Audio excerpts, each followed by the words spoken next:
खोक्यामध्ये बोलण्याची सवय असते, त्यांच्यावर मी काय बोलणं योग्य वाटत नाही. पण त्यांनी जो आरोप केला त्याबद्दल मी एवढंच सांगेन, अगदी समोर गणरायाचं मंदिर आहे, त्याला साक्षी ठेवून सांगतो की अशा प्रकारचा कुठल्याही प्रकारचा घोटाळा झालेला नाही. आज ते जे आरोप करताय याचा अर्थ माझी उमेदवारी जाहीर झाल्यानंतर जे वातावरण सातारा जिल्ह्यामध्ये उभं राहिलेलं आहे आणि हे वातावरण बघताना ह्यामध्ये त्यांना भीती वाटायला लागली आणि घाबरून जाऊन अशा प्रकारचा आता रडीचा डाव ते खेळायला लागलेला आहे. माझं आजही आव्हान आहे, कोर्ट तुम्ही कुठल्याही प्रकारचा राज्य सरकारचा दबाव टाकू नका.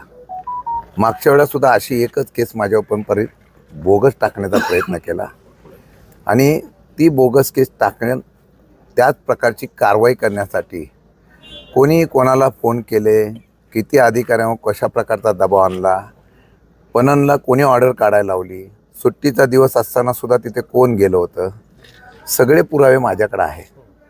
परंतु मी त्यांच्याकडे लक्ष देत नाही. सत्यमेव जयते आहे. शेवटी माझं आता असंही म्हणणं आहे की त्यांनी सांगितलेलं आहे 4,000 कोटीचा भ्रष्टाचार. त्यांनी आणि माझी समोरासमोर प्रेसमध्ये माझी बसायची तयारी आहे. जे माझ्याकडं आहे एकही FSI वाटप झालेला नाही. एकाही FSIच्या बाबतीत मला निर्णय झाले नाही. तो FSI आजही बाजार समितीच्या मध्ये जमा आहे. जी परवानगी घेतली होती ती सिडको, पणन, शासन, त्यावेळेचे असलेले मंत्री या सगळ्या प्रशासनाने दिलेली ती मंजुरी होती आणि त्या मंजुरी दिल्यानंतर त्याच्यात क्युरी निघाली. त्यानंतर तो FSI वाटप झालेला नाही. असं असताना सुद्धा तोडून मोडून कुठल्या तरी गुन्हे करायचा, केस टाकायचा असा हा प्रकार आहे. आता हा प्रकारामध्ये त्यांनी सांगितले की कोर्टाचा निर्णय आहे. आम्ही कोर्टाच्या मध्ये मागे आम्ही 2016ला आम्हाला स्थगिती मिळाली होती. ती स्टे या महाशयाने आपल्या असलेल्या अधिकाराचा वापर करून, राज्याच्या मुख्यमंत्र्यांचा अधिकाराचा वापर करून, पणन मंत्र्यावर प्रशासकीय अधिकारावर दबाव टाकून पहिल्या केसवर जो प्रकार केला त्यात त्यांना यश आलं नाही. परत दुसरा प्रकार केला, त्यामध्ये सुद्धा त्याचा वापर मी उघडपणाने बोलतो आणि मी पुराव्यासकट द्यायला तयार आहे. वापर करून त्यांनी ताबडतोब हे गुन्हे दाखल करावे अशा प्रकारचा निर्णय घेतला. आम्ही कोर्टात गेलो. कोर्टाने आम्हाला सांगितलं आमचं केस त्यांनी डिसमिस केली, वस्तुस्थिती आहे. मग कोर्टाने काय सांगितलं की तुमची नावच जर FIR मध्ये नसेल, तुमची नावं तिथं नसतील तर तुम्ही कशाला आम्हाला जामीन मागताय. तुमची नावं नसल्यामुळे तुमची ही केस आम्ही डिस्मिस करतोय. आता ते म्हणतात की पणनकडे हा केस आम्ही त्या ठिकाणी कारवाई गुन्हे दाखल करावे. माझं आज म्हणणं आहे की लोकशाहीच्या माध्यमातून सत्यमेव जयते. पणनचे अधिकार आहे, पणनवर मुख्यमंत्र्यांच्या अधिकाराचा नाव घेऊन कोण कोणाच्यावर किती दबाव आणतो हे आम्हाला माहिती आहे. तुमच्यात हिंमत असेल तर न्यायालयातून निर्णय होऊन द्या. खोट्या केसेस गुन्हे दाखल करण्याच्या संदर्भातला दबाव आणण्याचा प्रयत्न करू नये. त्यांनी बाहेर असं वक्तृत्व केलं की ह्यांना मी 6 महिन्यासाठी बाहेर आणून देत नाही. अशा प्रकारचे वेगवेगळ्या प्रकारचे प्रकार सुरू आहेत. आणि आज मी सांगतो की विकृत मनोवृत्ती जी असते ती मनोवृत्तीचं या ठिकाणी पाहणी आम्हाला मिळते.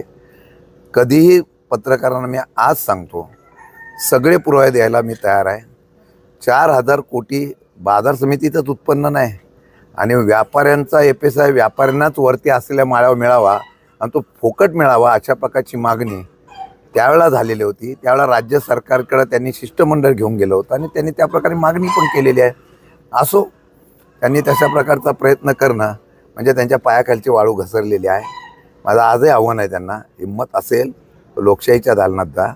मग हा जो प्रकार चाललेला आहे देशात, राज्यात, तो आता आज तुम्हाला सांगतो. आज एक घटना गेली.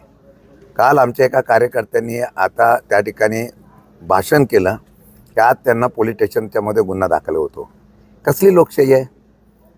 आणि शेवटी एक ना एक दिवस लोक निर्णय घेत असतात आणि ते लोकसभेच्या माध्यमातून उमेदवारी जाहीर झाल्यापासून ही प्रक्रिया चालू झाली होती. बाहेर तशी चर्चा होती याची मला कल्पना आहे. त्यामुळे शेवटी न्याय देवता काय आहे त्याच्यावर आमचा पूर्ण विश्वास आहे आणि त्याप्रमाणे जे सांगतायत ते बदनाम करण्यासाठी खोटं सांगतायत, धांदाट खोटं आहे. आणि त्या केसच्या असलेल्या ऑर्डर त्याची कॉपीचा विरोधाभास दाखवण्यापेक्षा ती ऑर्डर कशासाठी दिली हे त्यांनी हे करावं. हां, आता ते गुन्हे दाखल करण्यासाठी अधिकाराचा आणि गैरवापर सत्तेचा करतील तर त्याला मला काही सांगता येत नाही. आता त्यांच्या डोक्यात काय असेल ते त्यांचा माहीत. पण संचालक मंडळाने सुद्धा त्याच्यामध्ये जवळजवळ 100 गाळे असे स्वतःच्या नावावर केलेत आणि त्याचा तो अपहार केलाय असं त्यांचं पण. आणि 5 लाख रुपयाला एक गाळा विकला गेलेला आहे 1000 स्क्वेअर फूटचा. एकही पुरावा सांगावा, एकही पुरावा दाखवावा. संचालकांनी गाळे घेतले 5 लाख, किती खोटं बोलावं. शेवटी परमेश्वराच्या पायाजवळ जाऊन त्यांनी शपथ घ्यावी आणि तसे पुरावे द्यावे. काहीतरी उगीच कोणाला बदनाम करायला किती माणसाने किती असभ्यता बाळावे याला पण प्रमाण आहे का नाही.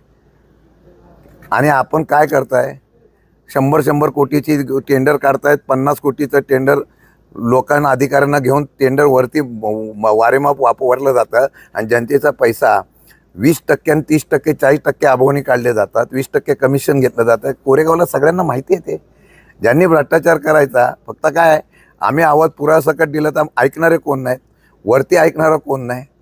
त्यामुळे लाठी भी उनकी और भैंस भी उनकी आहे. शशिकांत शिंदेंना जनता, जिल्ह्याची जनता मतदान करणार नाही असं महेश शिंदे सांगतायत. असं आहे, तो जनतेचा निर्णय. ह्यांनी कोण ज्योतिषी झाले, शेवटी जनते निर्णय घेतात. त्यांना वाटलं की नाही द्यायचा, नाही देतील. त्यांना वाटलं की कार द्यायचा. महेश शिंदे आणि शशिकांत शिंदेची लढाई नाही. महेश शिंदे ज्या महायुतीतून आहे त्यांच्या विरोधाची लढाई आहे. आणि जनतेला जे काही हा भाजप आणि बाकीच्या सरकारच्या माध्यमातून पाहायला मिळतं त्याच्या विरोधातली लढाई. पण आता लोकसभेच्याच वेळेला कसं निघतंय, कारण असं आहे की लोकसभेच्या वेळेला काढायचं कारण काय. आणि ते पण कधी, माझं नाव जाहीर झाल्यानंतर 4 दिवसानंतर वातावरण जिल्ह्यातलं बदलायला